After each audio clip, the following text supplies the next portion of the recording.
Bismillahirrahmanirrahim. Assalamualaikum warahmatullahi wabarakatuh. Waalaikumsalam warahmatullahi wabarakatuh. Kenapa nama saya Oktavi Aminah dalam kita dengan nomor NIM 230103098. Di sini saya akan menjelaskan metode Gauss-Seidel. Untuk pengertiannya di sini yaitu eliminasi Gauss-Seidel adalah metode yang menggunakan proses iterasi hingga diperoleh nilai-nilai yang berubah. Nah, metode Gauss-Seidel adalah salah satu metode iteratif atau pengulangan, di mana untuk menyelesaikan sistem persamaan linear maupun non-linear, itu dasarnya adalah menghitung nilai variabel secara bertahap untuk satu persatu. Nah, dari sana kita menemukan hasil baru yang dipakai langsung untuk menghitung variabel berikutnya dalam iterasi yang sama. Nah, metode iterasi Gauss-Seidel di sini merupakan metode penyelesaian bersamaan serentak melalui proses iterasi dengan menggunakan nilai awal pada prosesnya sehingga diperoleh nilai yang sesungguhnya, dan syarat persamaan tersebut haruslah minim atau dominan secara diagonal. Metode Gauss-Seidel di sini digunakan untuk menyelesaikan sistem persamaan non-linear maupun linear yang berukuran besar dari proporsi sekuensial seperti sistem-sistem yang banyak ditemukan dalam sistem persamaan diferensial.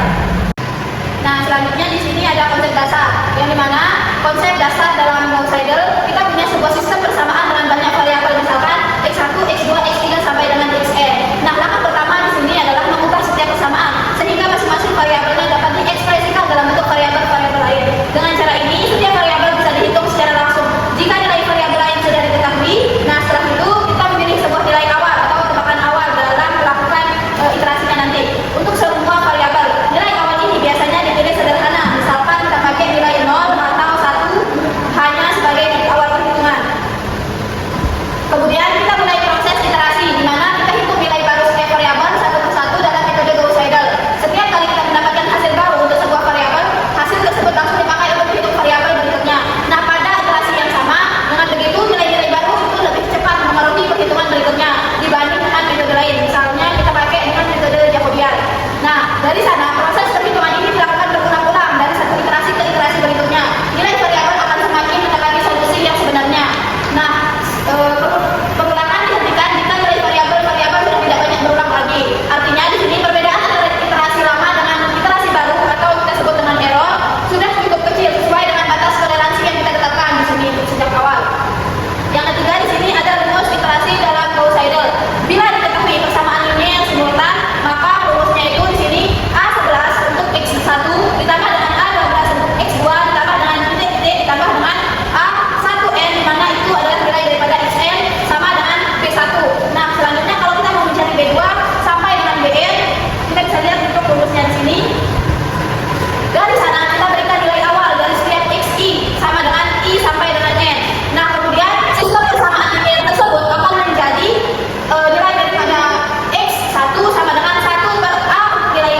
untuk Y-nya, Y K plus 1 sama dengan Y0 plus 1 sama dengan Y1, nilai daripada yang ini. Nah, selanjutnya untuk X1 sama dengan akar 3 min Y, itu hasil daripada nilai yang tadi sudah kita hitung, sama dengan akar 3 min Y0. Nah, di sini kan sudah kita tentukan untuk nilai Y-nya itu Y0, untuk tebakan awalnya itu kita tebakan untuk nilainya itu 0. Dan selanjutnya sama dengan akar 3 min 1 sama dengan akar 2, di mana akar 2 itu sama dengan 1,41421. Selanjutnya di sini kita tentukan nilai Y-nya, Y yang pertama. Nah, Y1 itu sama dengan akar 3 min X, di mana X tadi sudah kita mulai dengan tebakan awal. Di sini kita misalnya untuk X-nya itu 1, di mana untuk akar daripada 3 min X1, di mana akar 3 min X1 ini hasil daripada yang ini. Tinggal kita masukkan hasil X1 yang tadi menjadi sama dengan 1,25928. Nah, dari sini kita mendapatkan hasil dari maksimal untuk mutlak X K plus 1 dikurangi X K, nilai daripada Y-nya itu yaitu Y K plus 1 dikurangi Y K, di mana ini kurang daripada epsilon atau nilai errornya itu akan ditentukan iterasi. Kita lihat untuk nilai dari X K plus 1-nya di sana. Nah, sebelumnya kita sudah mengetahui kalau nilai dari maksimal daripada X K plus 1 yang tadi itu yang ini 1,41421 dikurangi 1. Nah, kita lihat untuk nilai daripada Y-nya itu yaitu 1, yang ini 1,25928 dikurangi 1, di mana hasil daripada X-nya itu 0,41421 dan untuk nilai daripada Y-nya itu 0,25928. Dari hasil X dan Y ini kita dapatkan nilai daripada hasilnya itu 0,41421, di mana nilai ini lebih besar daripada error yang sudah kita tentukan. Jadi kita harus melakukan iterasi selanjutnya untuk mendapatkan nilai error yang lebih kecil. Nah, di sini kita akan melakukan iterasi kedua dengan cara yang sama. Kalian bisa lihat di sini.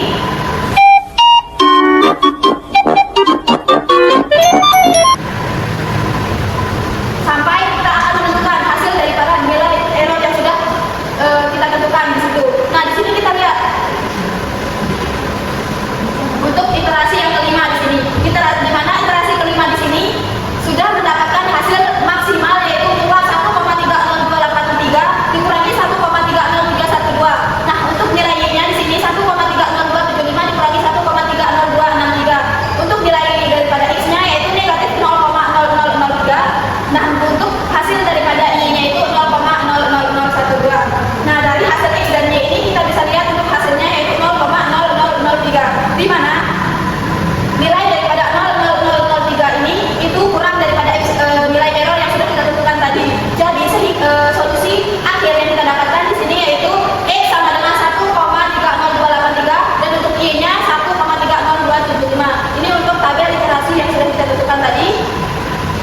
Nah, selanjutnya di sini kita lihat untuk sintak dalam program MATLAB-nya. Di sini kalian bisa baca sendiri untuk sintaknya.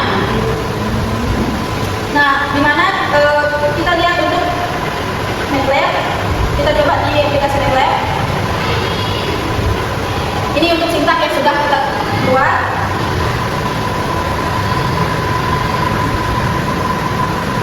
Tinggal kita run. Nah, di sini kita coba untuk masukkan fungsi daripada X sama dengan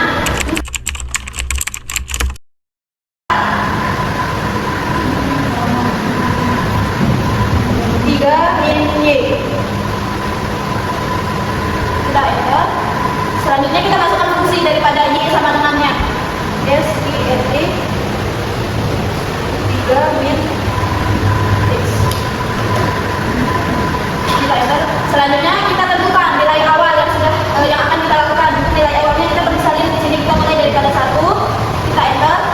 Kita masukkan untuk tebakan awalnya itu nilai daripada awal Y-nya 1.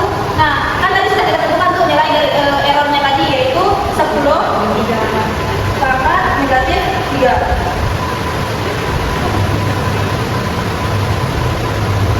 Nah, dari sini kita bisa lihat hasil daripada nilai yang sudah kita tentukan yang ini. Kita bisa lihat iterasinya itu sampai iterasi kelima, di mana ini adalah solusi konvergen pada iterasi kelima. Solusi akhirnya itu sama dengan X-nya itu 1,30283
geografinya. Nah, selanjutnya di sini ada kelebihan dan kekurangan sistem persamaan non-linear metode Gauss-Seidel. Nah, di sini kalian bisa baca sendiri untuk kelebihan dan kekurangannya. Di sini juga ada perbandingan metode Gauss-Seidel dengan metode Newton-Raphel dalam sistem persamaan non-linear. Kalian bisa baca sendiri. Nah, ini untuk soal latihan untuk teman-teman bisa gunakan dalam mencoba Gauss-Seidel. Sekian mungkin dari saya. Sekian mungkin dari saya. Wassalamualaikum warahmatullahi wabarakatuh. Oke teman-teman, terima kasih sudah menonton videonya.